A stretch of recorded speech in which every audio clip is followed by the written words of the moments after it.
Square root of x अगर हम देखें तो एक्स की जो वैल्यू है वो नेगेटिव तो हम डाल नहीं सकते, तो इसका जो डोमेन ऑफ अ फंक्शन होता है क्या होता है, जीरो टू इंफिनिटी। करेक्ट है। अच्छा बताओ range of a yes sir. Function, what is the range of a function?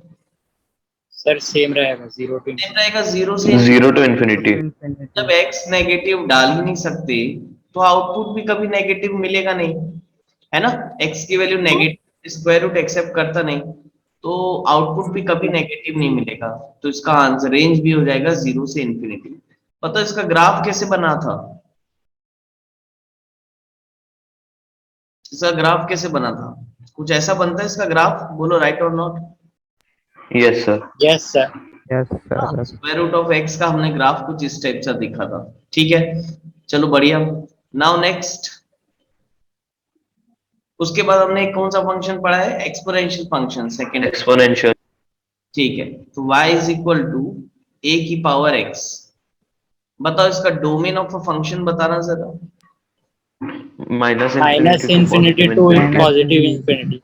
Right, x की जगह कुछ भी डाल सकते हो तुम इसमें, माइनस इंफिनिटी से प्लस इंफिनिटी तक की कोई भी वैल्यू आप इसमें डाल सकते हो, राइट। तो डोमेन हो जाएगा माइनस इंफिनिटी से इंफिनिटी। अच्छा रेंज क्या हो जाएगा, range of function? 0 to zero से infinity। इन्फिनिटी। जीरो से इंफिनिटी, एग्जैक्टली। अरे भाई तुम माइनस में रखो, प्लस में रखो, या जीरो क्यों ना रख दो, आंसर हमेशा तुमको पॉजिटिव में मिलेगा। जैसे टू की पावर माइनस टू क्यों ना डाल दूं मैं, इसका आंसर हो जाएगा 1/4, तो ये पॉजिटिव देगा ना। चाहे तुम एक्सपोनेंट नेगेटिव डालो, जीरो डालो, पॉजिटिव डालो, इसका जो आउटपुट है, जो इसका आंसर है, वो हमको हमेशा पॉजिटिव मिलेगा। तो इसका रेंज क्या होता है, जीरो से लेकर इंफिनिटी। करेक्ट है। Yes sir. ओपन जीरो बेटा, जीरो इंक्लूडेड रहेगा कि एक्सक्लूडेड रहेगा? अच्छा बताओ, ए की पावर कुछ भी रखने से कभी जीरो मिल सकता है क्या आपको?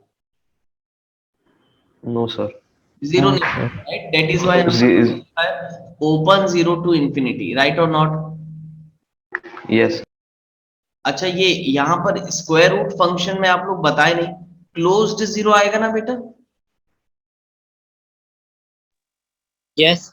ना। Yes sir. जीरो रख सकते हैं अपन, और आउटपुट भी जीरो मिल सकता है, एग्जैक्ट जीरो आ सकता है। एक्स की जगह अगर स्क्वायर रूट ऑफ जीरो रखोगे तो आउटपुट जीरो आ जाएगा। तो यहाँ क्लोज्ड जीरो से इंफिनिटी, क्लोज जीरो से इंफिनिटी, और यहाँ ओपन जीरो से इंफिनिटी। ओपन जीरो क्यों? क्योंकि ए की पावर में ऐसा कुछ नहीं रख सकते कि आंसर जीरो आए, तो जीरो कभी नहीं आ सकता बेटा, है ना। तो that is Y open zero से infinity. Is that clear to you? Yes sir. Yes sir. ठीक है, एक्सपोनेंशियल फंक्शन के दो ग्राफ पढ़ा है हमने, दोनों ग्राफ बताओ। एक ग्राफ आपने पढ़ा है इस टाइप से, राइट, और एक ग्राफ आपने पढ़ा है इस टाइप से। करेक्ट है। Yes sir. Yes sir. ये ग्राफ कब बनेगा बेटा, ये वाला, जब A greater when than, A is greater than zero. ठीक। और ये वाला ग्राफ कब बनेगा, जब ए आपका A greater, is smaller than smaller और than greater than zero. Zero. लेकिन स्मॉलर देन वन होगा। ग्रेटर देन जीरो होना चाहिए और स्मॉलर देन वन होना चाहिए। करेक्ट है। Yes sir. Yes sir. ये हमने सेकंड फंक्शन पढ़ा। थर्ड फंक्शन बताओ, लॉगरिथमिक फंक्शन पढ़ा है, तो y is equal to log x with base a। जल्दी से बताओ इसका डोमेन ऑफ अ फंक्शन क्या है? Open 0 to infinity। Open zero. Zero to infinity. Just exponential function का उल्टा ले लो। डोमेन ऑफ अ फंक्शन है ना इनपुट, तो इनपुट क्या क्या रख सकते हो, x की वैल्यू क्या रख सकते हो। तो याद रखना x की वैल्यू लॉग के अंदर सिर्फ हम पॉजिटिव ही रख पाएंगे, नेगेटिव नहीं रख पाएंगे, जीरो भी नहीं रख पाएंगे। ठीक है, तो पॉजिटिव वैल्यू रख पाएंगे, तो पॉजिटिव वैल्यू को बोलते हैं जीरो से, ओपन जीरो से इंफिनिटी रख सकते हैं, जीरो भी नहीं रख सकते, नेगेटिव भी नहीं रख सकते। लिखवा चुका है मैंने आपको। रेंज ऑफ अ फंक्शन क्या आएगा, और इसका रेंज कुछ भी आ सकता है, माइनस इंफिनिटी से इंफिनिटी, इसका रेंज हर एक पॉसिबल है। यानी कि रेंज यानी होता है आउटपुट। तो हमने कल लॉगरिथमिक फंक्शन में ऑलरेडी देख चुका है कि जो इसका आउटपुट है वो नेगेटिव भी आ सकता है, पॉजिटिव भी आ सकता है, जीरो भी आ सकता है। बोलो राइट और not? Yes sir. Yes yes sir. Sir. थोड़ा सा रिवीजन करे होगे तो मेरी बातें बिल्कुल 100% दिमाग में जा रही होगी कि मैं क्या क्या बोल रहा हूँ आपको। नाउ नेक्स्ट, लॉग का जो ग्राफ है वो कैसा बनता है? एक तो ऐसा बनता है, राइट। नीचे से। और एक आपका ऐसा बनेगा, ऊपर। राइट? Yes sir. ये कब बनेगा? जब a greater A than, greater than 0. और ये A greater than 0. a greater than A 0। greater than 0, smaller 1. Is it greater clear than to you? Yes sir. Yes, sir. ठीक है, तो ये तीन फंक्शन बेटा हमारे अच्छी तरीके से हो गए हैं, ठीक है। नाउ स्क्वायर रूट फंक्शन हो गया, एक्सपोनेंशियल फंक्शन हो गया, लॉगरिथमिक फंक्शन हो गया। नेक्स्ट हम क्या स्टार्ट किए हैं? ग्रेटेस्ट इंटीजर फंक्शन, राइट और नॉट? चलो, ग्रेटेस्ट इंटीजर फंक्शन, इसके बारे में भी कल अपन यहां पर देख लिए थे।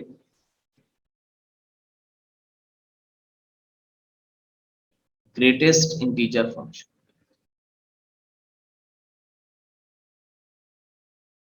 ये भी लास्ट क्लास में मैंने आपको इसका पूरा बेसिक नॉलेज दे दिया था। ग्रेटेस्ट इंटीजर फंक्शन को हम कैसे लिखते हैं बेटा?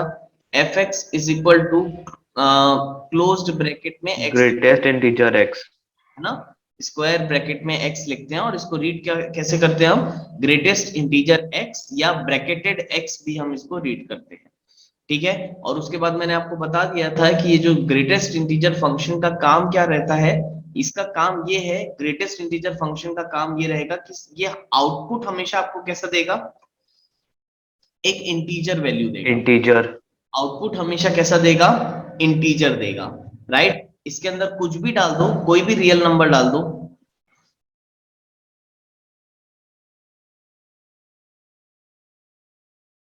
कुछ भी डाल दो इसके अंदर, ये आउटपुट हमेशा रियल नंबर इंटीजर देता है, ठीक है। अब इंटीजर कैसे देता है देखो, अगर तुम ग्रेटेस्ट इंटीजर फंक्शन के अंदर इंटीजर डालोगे, जैसे 2 एक इंटीजर है, तो ये 2 को एज इट इज बाहर दे देगा आपको, राइट? अगर आप 2.1 डालोगे तो जस्ट इससे छोटा वाला नंबर देगा, 2 देगा।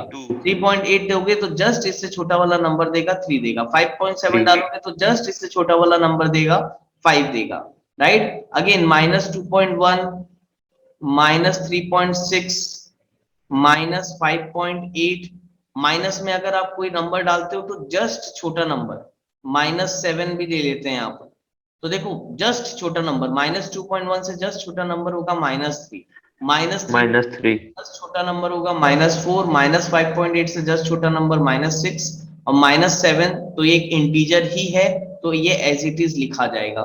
Is that clear to you? Yes, sir. तो ये भी चीज हमने कल कवर अप कर ली थी। तो यहां से हमको एक चीज ये समझ में आई थी कि इसका जो डोमेन ऑफ अ फंक्शन होगा, डोमेन का मतलब होता है इनपुट। तो ध्यान से देखो, इनपुट हम क्या रख सकते हैं? इनपुट हम कोई भी रियल नंबर रख सकते हैं, हम पॉजिटिव रियल नंबर भी रख सकते हैं, नेगेटिव रियल नंबर भी रख सकते हैं, इवन 0 भी रख सकते हैं, बोलो राइट? तो इसका डोमेन क्या हो जाएगा? माइनस इंफिनिटी से infinity, Negative infinity to infinity, right? तो बताओ बताओ, रेंज ऑफ अ फंक्शन क्या होगा बेटा? अगर मैं इसके आउटपुट, integer. तो इसका आउटपुट हमको हमेशा एक इंटीजर ही मिलने वाला है, हमको मालूम है कि इसका आउटपुट हमको हमेशा इंटीजर मिलेगा। नाम से ही समझ में आ रहा है, ग्रेटेस्ट इंटीजर फंक्शन। तो मालूम चल गया यहाँ से कि जो इसका आउटपुट है भैया क्या रहेगा? इंटीजर का सेट रहेगा। तो पूरा सेट ऑफ ऑल इंटीजर को हम z से डिनोट करते हैं, तो रेंज ऑफ अ फंक्शन हो गया z। मेरे ख्याल से मैंने यहाँ तक आपको पढ़ाया था last time. Yes, sir. Yes sir. ठीक, तो चलो इसके आगे बढ़ते हैं बेटा आज जल्दी से। चलो देखो, यही ग्रेटेस्ट इंटीजर फंक्शन की कहानी को आगे बढ़ाते हुए, ठीक। अब मान के चलो, अगर मैं आपको लिखा हूं स्क्वायर ब्रैकेट के अंदर, अगर मैं आपको √2 लिखा हूं, स्क्वायर ब्रैकेट के अंदर अगर मैं आपको √2 लिखा हूं, यानी ग्रेटेस्ट इंटीजर फंक्शन √2 का क्या आएगा? तो पहले तो √2 की वैल्यू समझो, याद रहनी चाहिए आपको। √2 की वैल्यू कितनी होती है? 1.414 समथिंग समथिंग, राइट और नॉट? Yes sir. अब तुम बताओ 1.414 समथिंग समथिंग, अगर ये ग्रेटेस्ट इंटीजर फंक्शन के अंदर में है बेटा, तो इसका आंसर क्या मिलने वाला है हमको? जस्ट 1. दैट इज 1, बोलो राइट और नॉट? तो बताओ रूट Yes. Yes sir. √2 का क्या मिल जाएगा हमको? स्क्वायर ब्रैकेट √2 का आंसर क्या मिल जाएगा? 1। Is it clear to you? 1. वैसे ही Yes. अगर मैं आपसे पूछूं √3+1, √3+1 का ग्रेटेस्ट इंटीजर क्या मिलेगा आपको? 2, वेरी गुड पवन, 2। कैसे? पहले ये समझो, यहाँ पर अगेन इसको समझना पड़ेगा यार, इजी इजी चीजें हैं। √3 की वैल्यू क्या होती है बताओ? 1.7 1.73. 1.732 समथिंग समथिंग रहती है, +1। करेक्ट है। अब बताओ ये कितना हो जाएगा? 2.732 समथिंग समथिंग, राइट और नॉट? अब अगर मैं इसका ग्रेटेस्ट Yes. फंक्शन निकालूं या इसका ग्रेटेस्ट इंटीजर स्क्वायर ब्रैकेट के अंदर डाला हूं, तो इससे जस्ट छोटा वाला नंबर कितना हो जाएगा? 2, राइट और नॉट? अच्छा तुम ये Yes. Yes, sir. Integer of pi अगर मैं निकालूं, ग्रेटेस्ट इंटीजर ऑफ पाई अगर मैं 3. निकालूं, क्या आएगा? 3. तो तुरंत 3. आपको बोलना चाहिए, फट से आंसर निकलना चाहिए। 3.14 पाई होता है, तो उसका ग्रेटेस्ट इंटीजर कितना आ जाएगा? 3 आ जाएगा। क्लियर है? और एक स्पेशल नंबर जो मैंने आपको बताया था, यूलर्स कांस्टेंट या नेपेरियंस कांस्टेंट, ई बोलते हैं जिसको, राइट? तो इसका अगर मैं निकालूं ग्रेटेस्ट इंटीजर क्या आ जाएगा? 2. 2. 2 आ जाएगा। ठीक है, तो ये सब कुछ बेसिक से चीजें हैं, ये आप लोग बहुत अच्छे से याद रखना। लास्ट एक और बताओ, अगर मैं लिखूं -2020.5, -2020.5, बताओ इसका ग्रेटेस्ट इंटीजर क्या आएगा? Minus 2021. Very good. अरे भाई 2020.5 है ना माइनस में, इससे जस्ट एक छोटा नंबर कौन कौन सा हो जाएगा? -2021। -2020 से एक नंबर कम कौन सा होगा? -2021। बोलो राइट और नॉट? Yes. Yes, sir. ठीक है, यहां तक anyone having any doubt? No, sir. ठीक नो है। सर। अब थोड़ा सा और बातें समझो बेटा, विजुअल मीनिंग समझो, ग्रेटेस्ट इंटीजर फंक्शन का विजुअल मीनिंग समझो।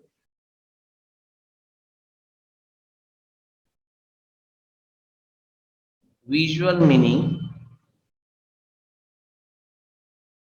Of greatest integer function, visual meaning of greatest integer function. अब विजुअल मीनिंग क्या होगा इसका? तो देखो मैं एक नंबर लाइन टाइप का ले ले रहा हूं यहां पर। अरे एक,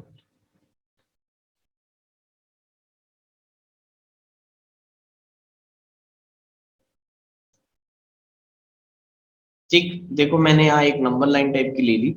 late it be point A, या एक काम करता हूं उसको डायरेक्ट ऐसा लिख देता हूं, ये हो गया मेरा 0, ये हो गया 1, 2,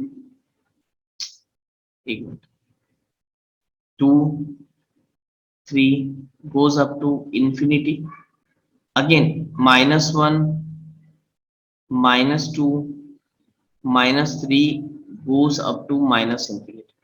अब इसको समझना जरूरी है ना? अब देखो visual meaning greatest integer function का क्या होता है बेटा, अगर मैं विजुअल मीनिंग का मतलब आपसे पूछूं तो आप इस टाइप से बोल सकते हो।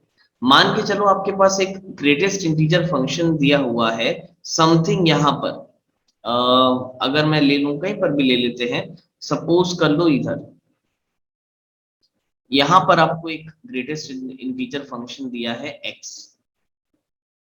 अगर मैं इस पॉइंट पे, ये यहाँ पर इस पॉइंट में कहीं आपको ग्रेटेस्ट इंटीजर फंक्शन दिया है x, तो तुम बताओ इसका आंसर कितना आएगा? 2. इसका आंसर कितना आएगा? 2 आ जाएगा। यानी अगर मैं आपको ऐसा बोलना चाहिए, अगर मैं आपको x, अगर यहाँ पर कहीं पर भी 2 और 3 के बीच में कहीं आपको x दे दूं, तो उसका ग्रेटेस्ट इंटीजर फंक्शन क्या बताओगे आप? 2। आया समझ में? ये हो जाएगा उसका ग्रेटेस्ट इंटीजर फंक्शन। आया समझ में? Yes. Yes, sir. ठीक, वैसे ही अगर एक और पॉइंट ले लेते हैं अपन 3 और 4 के बीच में, मान के चलो ये 4 है, 3 और 4 के बीच में अगर मैं यहाँ पर पॉइंट लिया हूं कहीं पर भी y ले लेते हैं इसको, तो बताओ इसका ग्रेटेस्ट इंटीजर फंक्शन क्या हो जाएगा? 3. 3. आया समझ में? Yes, sir.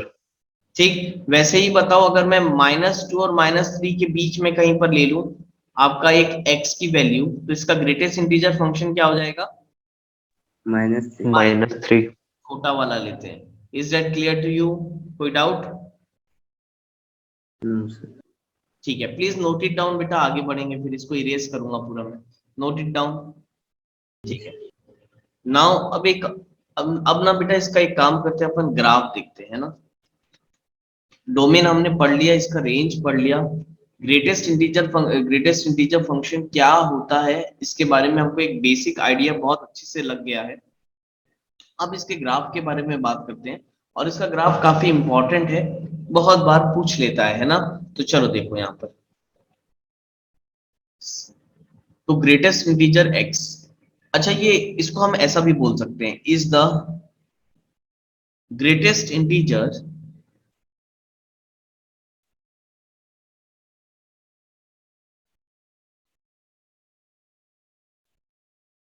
लेस देन और equal to x, less than और इक्वल टू x। इसका मीनिंग क्या हो गया बेटा?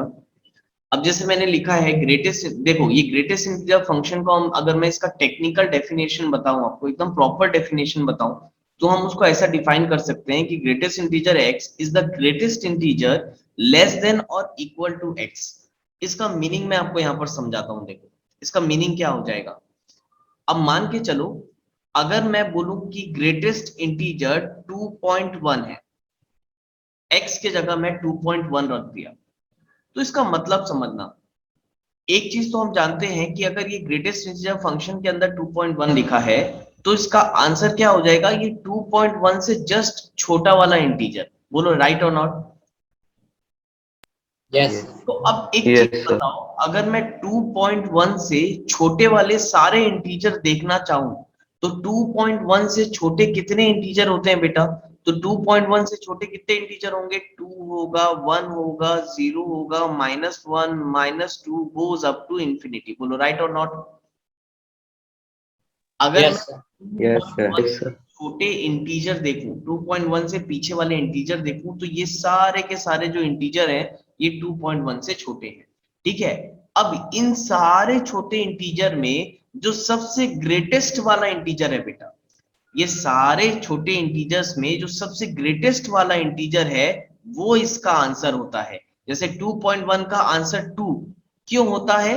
क्योंकि अगर हम 2.1 से छोटे वाले जितने भी इंटीजर देखें, उन इंटीजर में जो सबसे बड़ा इंटीजर है वो ही इसका आंसर होता है। आया समझ में? डेट इज वाई इसका नाम पड़ा है ग्रेटेस्ट इंटीजर फंक्शन। ग्रेटेस्ट क्यों बोल रहे हैं हम इसको? क्योंकि जो भी इंटीजर आपका x की जगह कुछ भी वैल्यू डली हुई है, अगर आप उससे छोटे जितने भी इंटीजर ले लो, उसमें जो सबसे बड़ा इंटीजर है वो उसका आंसर होता है। आया क्या समझ में? Yes. अरे बोलो भाई। Yes, Yes, sir. sir.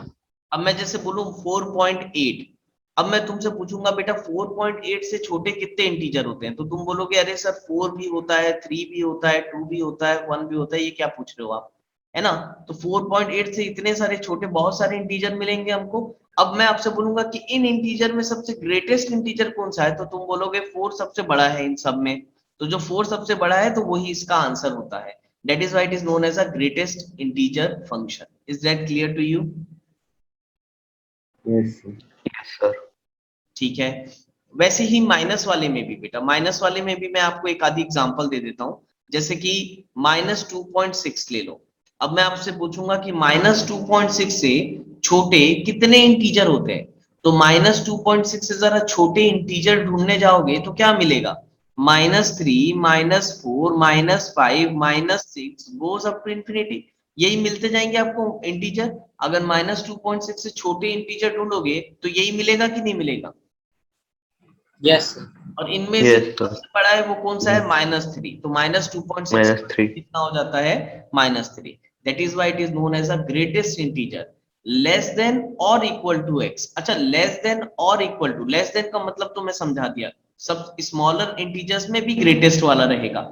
Equal to x का मतलब अगर आप डायरेक्ट इसमें इंटीजर ही ले लो, अब जैसे मैं ले लूंगा 3, अब भैया अगर x की वैल्यू 3 इंटीजर ही ले लिया तो वो एज इट इज बाहर निकल जाएगा। आया सन में? तो लेस देन और इक्वल टू x, अगर इंटीजर ले लोगे तो x और ग्रेटेस्ट इंटीजर x दोनों इक्वल रहेगा। Is that clear to you? Yes, sir. अरे बोलो भाई। Yes, sir. ठीक है, तो देखो ब्रैकेट के अंदर x है बेटा और ये उसका आउटपुट है। तो अब ध्यान से देखो, x, ये x की वैल्यू हो गई और ये ग्रेटेस्ट इंटीजर फंक्शन की वैल्यू हो गई, राइट। तो देखो x बड़ा रह सकता है, x बड़ा रह सकता है, लेकिन जो उसका आउटपुट है वो हमेशा x से छोटा ही मिलेगा आपको। अगर ये 2.1 है तो 2 मिलेगा, 4.8 है तो 4 मिलेगा, -2.6 है तो -3 मिलेगा। यानी x जो भी रहेगा उससे जो आपका आउटपुट है वो छोटा ही रहेगा। बोलो राइट और नॉट। Yes. Yes, sir. और अगर इंटीजर रखे हुए x की जगह तो वो एज इट इज उसका आउटपुट भी x के इक्वल हो जाएगा। तो वही चीज यहाँ पर लिखी हुई है, greatest integer x is the greatest integer less than और इक्वल टू x। तो यहाँ पर एक बहुत ही इंपॉर्टेंट चीज हमको क्या पता चली, अगर fx is equal to greatest integer function x है, तो अगर मुझे कोई पूछे कि भाई x और ग्रेटेस्ट इंटीजर x में क्या रिलेशन है, तो यहां पर मैं बता सकता हूं जो मेरा ग्रेटेस्ट इंटीजर x रहेगा वो less than equal to x होगा हमेशा। ये ग्रेटेस्ट इंटीजर x जो रहेगा वो x से हमेशा कम होगा या तो उसके इक्वल होगा। आया क्या समझ में? Yes. Yes, sir. समझने की कोशिश करो बेटा, ये सब चीज ना मैं ऐसे जबरदस्ती नहीं पढ़ा रहा हूँ, ये आपको क्वेश्चन सॉल्विंग में बहुत हेल्प मिलेगी। ये जो ग्रेटेस्ट इंटीजर x है बेटा आपका, ये जो है ये हमेशा x से छोटा रहेगा या तो x के इक्वल रहेगा। जो जो हम यहाँ देख सकते हैं, जो उसका आउटपुट है वो x से हमेशा छोटा है या तो उसके इक्वल आ सकता है। Is that clear to you? अच्छे से आया ना समझ में? Yes, sir. Yes, sir. आ गया. ठीक है, प्लीज नोट इट डाउन बेटा, फिर इसका ग्राफ बनाएंगे। चलो, अब इसका ग्राफ कैसे बनेगा? इसका ग्राफ ना बड़ा अच्छा दिखता है दिखने में। चलो देखो, ये मैंने कार्टेशियन प्लेन ले लिया। अब यहां पर अपन ये ले लेते हैं, 0 हो गया, ये हो गया 1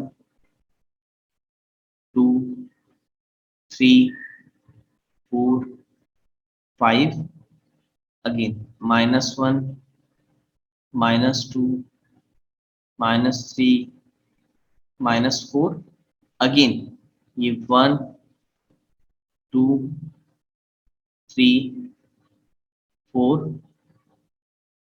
अगेन -1 -2 -3 -4।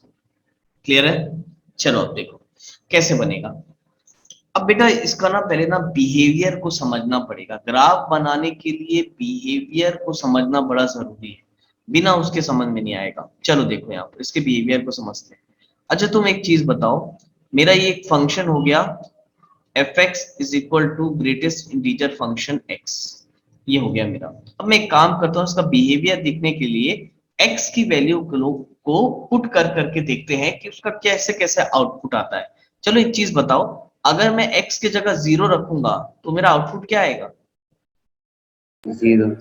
0. 0. अगर मैं x की जगह 0.1 रखूंगा तो आउटपुट क्या आएगा? 0। 0.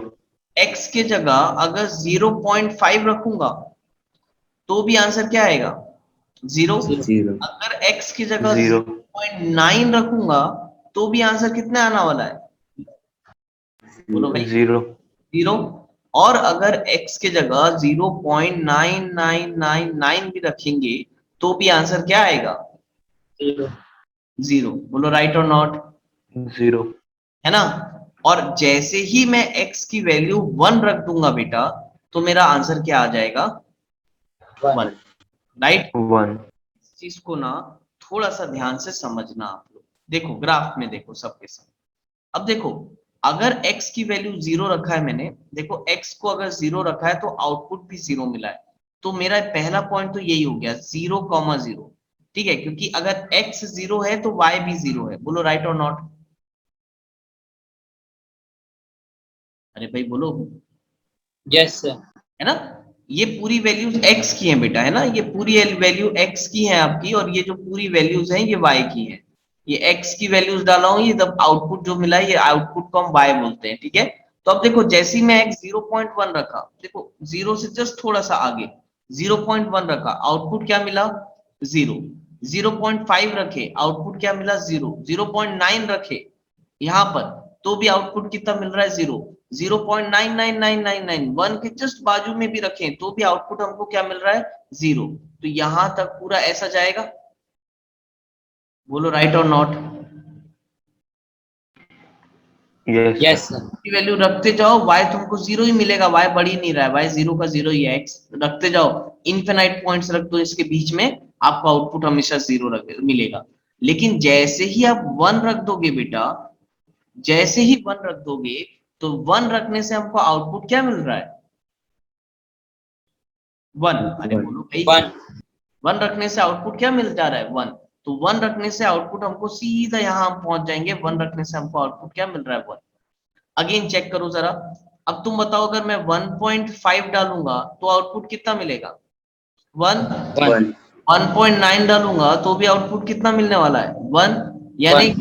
देखो, अब ध्यान से देखो, अगर ये 1 से x की वैल्यू यहाँ पर कुछ भी डालो, कुछ भी डालो 2 के पहले तक कुछ भी वैल्यू डालो, आउटपुट हमेशा 1 मिलने वाला है, राइट और नॉट। और फिर जैसे ही 2 डालो, यस सर। जैसे ही 2 डालोगे, अब जैसे ही तुम ब्रैकेट में 2 डाल दिए, तुमको आउटपुट क्या मिल जाएगा फट से 2। यानी जैसे ही 2 जाओगे, 2 पे ये आपका ग्राफ जो है ये ऊपर पहुंच जाएगा, ये यहाँ आ जाएगा। वैसे ही तुम्हारा ये ग्राफ पूरा कैरी ऑन होता चला जाएगा। 3 डालोगे तो 3 पे पहुंच जाएगा, 4 तक जाएगा, अगेन 4 डालोगे तो 4 पे पहुंच जाएगा। आया समझ में? Yes sir.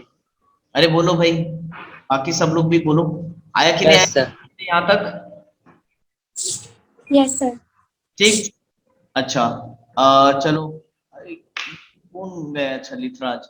अब देखो, ये तो हो गया बेटा, मैंने आपको पॉजिटिव के बारे में समझाया। एक काम करते हैं, अब नेगेटिव वैल्यू के लिए भी हम समझते हैं वैल्यूज को डाल के, क्योंकि जब तक वैल्यूज डाल के नहीं सीखेंगे समझ में नहीं आएगा हमको कुछ भी चीज। चलो जल्दी देखो अब यहाँ पर, अब x की वैल्यू नेगेटिव डाल के देखेंगे। चलो तुम बताओ, अगर मैं x की वैल्यू बेटा -0.5 डालूंगा, आउटपुट क्या मिलेगा -1 एग्जैक्ट -1. -1। x की वैल्यू -0.8 डालूंगा, आउटपुट क्या मिलेगा -1 -1। -1। ध्यान से देखो, इसको प्लॉट करके मैं बता रहा हूँ। देखो x की वैल्यू अगर मैं माइनस में, ये 0 हो गया, ये माइनस किधर है, -0.5 डाल रहा हूँ, मुझे आउटपुट आपका -1 मिल रहा है, राइट। वैसे -0.8 डाल रहा हूँ तो भी आउटपुट -1 मिल रहा है। यानी कि ये 0 के इस साइड में जैसे जाते जाऊंगा, आउटपुट हमेशा मुझे माइनस में मिलता जाएगा। बोलो राइट और not, Yes, sir. Yes sir. है ना। आउटपुट हमेशा -1 मिलेगा, आउटपुट हमेशा -1 मिलेगा। अच्छा, 0 पे आउटपुट क्या मिल रहा है आपको, 0 पे आउटपुट क्या मिल रहा है 0. 0 मिल रहा है। तो यहाँ पर हम इसको ओपन कर देते हैं, इसको ओपन कर देते हैं, और बताओ -1 पे आउटपुट कितना मिलेगा -1. -1 -1। बिल्कुल इंटीजर है तो ये क्लोज हो जाएगा। -1 पे -1 मिल रहा है हमको। अगेन तुम ध्यान से देखो, -1.5 लूंगा, आउटपुट कितना मिलेगा -2 -2। -1.1 भी लेंगे तो आउटपुट कितना मिलेगा -2। -1.2 भी लूंगा तो आउटपुट -2। तो इसका ग्राफ कैसे बन जाएगा इस साइड से, बोलो भाई।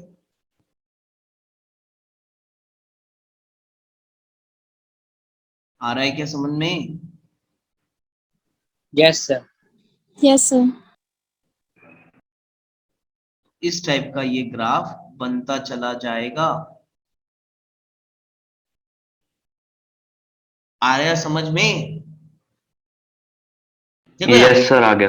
-1 पे -1 -1 -2 पे -2 -3 पे -3 -4 पे -4, इसलिए हमने इसको क्लोज रखा है, क्लोज, है ना। और ये ओपन है, यानी -3 पे आपको -3 मिलेगा, ये -4 नहीं मिल जाएगा, ठीक है। दैट इज वाई यहाँ ये ओपन है। Is that clear to you? अच्छे से आया सबको समझ में? Yes, sir. तो देखो, बड़ा ही प्यारा सा इसका ग्राफ बनता है। अगर आप इसका ग्राफ देख रहे होगे तो आपको एक स्टेयर केस टाइप की दिख रही होगी, मन कर रहा होगा कि स्टेयर केस चढ़ ही जाते हैं आज, है ना, मंजिल मिल जाएगी, चढ़ जाओ उसके ऊपर, ऐसे ऐसे ऐसे इनफिनाइट तक चढ़ते चले जाओ। एक स्टेयरकेस टाइप का दिख रहा है कि नहीं दिख रहा है? Yes, sir. है ना? तो बेटा अब मैथमेटिशियन को रहा नहीं गया, अब क्योंकि ये बिल्कुल बिल्कुल प्रॉपर स्टेयरकेस टाइप का दिख रहा है, तो इस फंक्शन को हम एक और नाम से पहचानते हैं और वो है step wise function. Stepwise. Step wise function. Starting में लिखवाया था क्या मैं ये? Yes sir. Step wise function. तो ये चीज याद रखना। अब स्टेप वाइज फंक्शन क्यों बोलते हैं, मैंने उस समय आपको बताया था कि मैं ग्राफ से बताऊंगा। अब आया समझ में इसको स्टेप वाइज फंक्शन क्यों बोला जाता है? क्योंकि इसका जो ग्राफ Yes, sir. था बेटा, पूरे स्टेप्स एक के ऊपर एक स्टेप्स आपके बनते जाते हैं। इसको स्टेप अप फंक्शन भी बोलते हैं, क्योंकि देखो इसकी जो स्टेयरकेस है वो ऊपर की तरफ ले जा रही है आपको, तो इसको स्टेप अप फंक्शन भी बोलते हैं। अदरवाइज ज्यादा पॉपुलर है स्टेप वाइज फंक्शन, तो याद रखना step wise function. Is that clear to you? Yes, sir. तो ये आपका graph yes sir. y is equal to greatest integer function x का। तो चलो ड्रॉ कर लो, फटाफट कंप्लीट करो, और हो जाए तो फिर डन बोलना। हम इस ग्रेटेस्ट इंटीजर फंक्शन की कुछ प्रॉपर्टीज भी इसके आगे पढ़ेंगे। एक क्वेश्चन लिखो, solve for x, solve for x if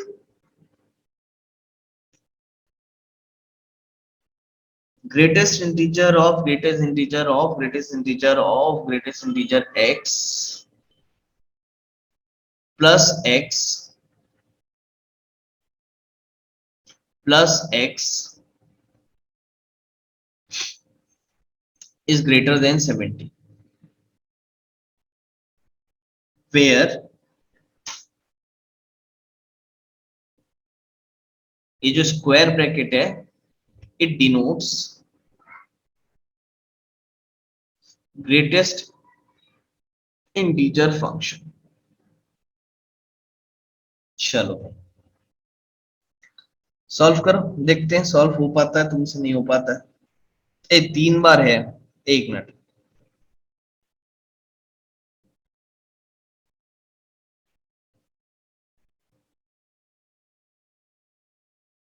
ठीक है, अब करेक्ट। 4 ब्रैकेट यहां पर आए ना, 1 2 3, ठीक है, तो 1 2 3 सॉल्व करो। x की वैल्यू बतानी है आपको।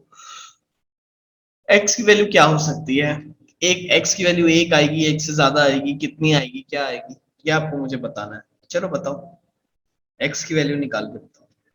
अब बेटा इसमें ना वो प्रॉपर्टी लगेगी जो मैंने सेकंड नंबर में आपको लिखाई थी। मैंने बताया था अगर ग्रेटेस्ट इंटीजर फंक्शन अगर आपका है और ब्रैकेट के अंदर एक इंटीजर है, तो इस इंटीजर को पकड़ के आप बाहर निकाल सकते हो, इसको आप ऐसा लिख सकते हो, राइट और नॉट? इसको हमने देखा, अभी प्रूफ भी किया था। ठीक, अगर कोई इंटीजर है तो उसको हम ब्रैकेट के बाहर निकाल सकते हैं। सेम वो काम ना हम यहाँ करेंगे अभी, देखो अब यही सेम प्रॉपर्टी को हम यहाँ पर यूज करने वाले। कैसे होगी, ध्यान देना जरा, इस टर्म को देखो ध्यान से, इस टर्म को देखो ध्यान से। अब इस टर्म में ये जो है, ये जो है ये वाला पोर्शन, ये वाला जो x है आपका, क्या ये एक इंटीजर होगा? बोलो राइट और नॉट। अगर मैं बोलूं कि ग्रेटेस्ट इंटीजर फंक्शन x है, ग्रेटेस्ट इंटीजर फंक्शन x है, इसका मतलब जो इसका आंसर है ये तो इंटीजर ही आएगा ना। अरे भाई इसकी जो वैल्यू होगी, इसकी जो वैल्यू होगी, yes sir, yes sir. Integer ही आएगा ना। अरे बोलो राइट और not. Yes, sir. Yes sir. चलो देखो मैं सॉल्यूशन स्टार्ट करता हूं, फिर आप लोग मेरे को आंसर करते जाना बीच बीच में, और जहां नहीं समझ में आए वहां मुझे रोक देना, तो मैं आपको वहां से समझा दूंगा। देखो अब ध्यान से,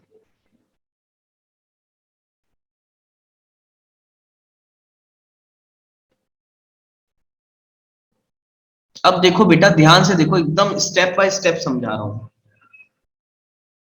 देखो सबसे पहले ना इस ब्रैकेट में आ जाओ। देखो सबसे पहले इस ब्रैकेट को देखो ध्यान से, इस ब्रैकेट को, ये ब्रैकेट यहां पर ऐसा लगा हुआ है, स्क्वायर ब्रैकेट लगा हुआ है, जो कि ग्रेटेस्ट इंटीजर फंक्शन को डिनोट कर रहा है।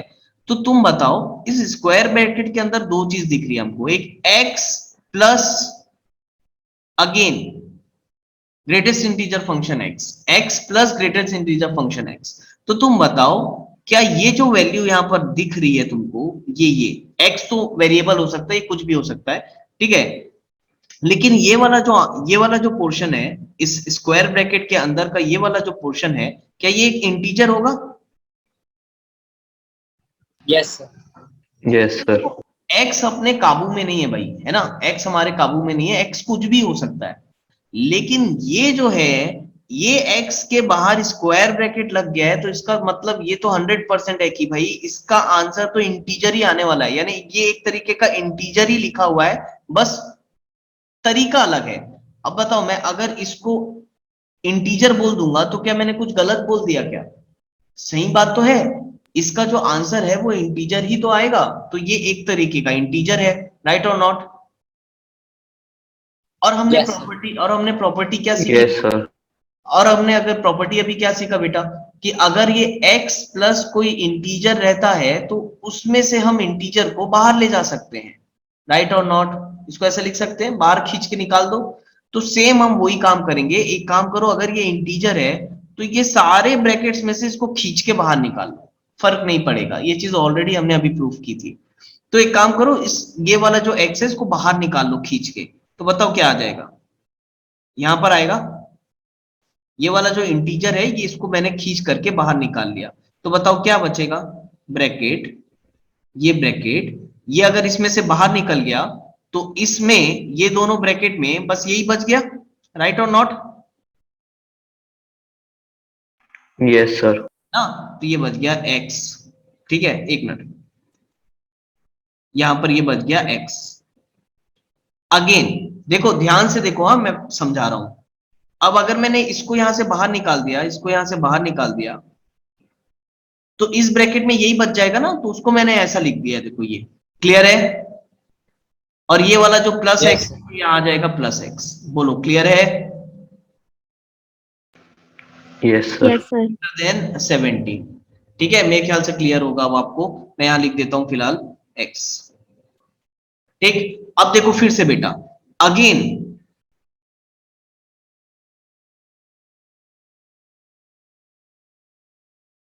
अगेन देखो, इसमें फिर से इस ब्रैकेट में आ जाओ, ध्यान दो, इस ब्रैकेट पे ध्यान दो सबके सब, इस पे क्या ये फिर से एक इंटीजर है?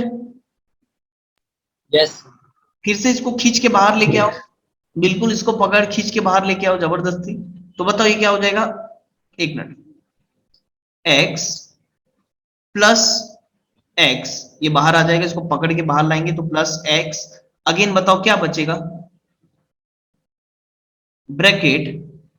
Bracket of x plus x, right और नॉट? अगेन इसको खींच करके बाहर लेके आ जाओ, प्लस x, इसको अगेन फिर से खींच करके बाहर लाओ, ये फिर से इंटीजर दिख रहा है, फिर से इसको लाओ खींच करके बाहर, प्लस x, फिर यहां ऑटोमेटिकली ये बच गया, मस्ट बी ग्रेटर देन 17। तो बताओ ये ग्रेटेस्ट इंटीजर फंक्शन को 4 बार ऐड कर रहे हैं, तो सीधा सीधा लिख सकते हैं 4 times of x must be greater then 17, तो ये जो आपका ब्रैकेटेड x आएगा must be greater then 17/4, right और नॉट? हाँ, अरे बोलो Yes, sir. तो बताओ ये जो ब्रैकेटेड x है ये कितना आ गया? 17/4, डिवाइड करो कितना आ रहा है? 2.5. कितना?